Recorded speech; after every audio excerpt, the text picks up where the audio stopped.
Ang sarap naman talaga pag magre-request ka sa social media. At sabi ko nga, bago man lang ako operahan, matikman ko ulit. At di nga ako nabigo guys, dahil sa huling araw namin sa site, ay nagdala si Ate Maggie nito with banana muffin pa.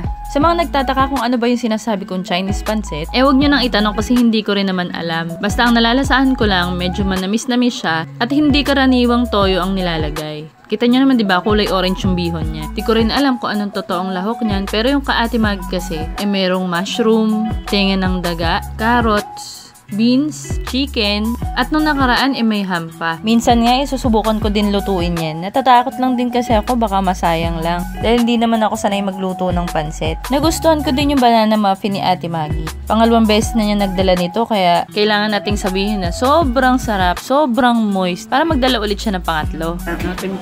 Hi guys! Welcome to my vlog. Saan na mag-vlog? Paano mag-vlog? Ikaw na mag-vlog? Opo. Paano kayo kumain guys? Siyempre malaki sumo.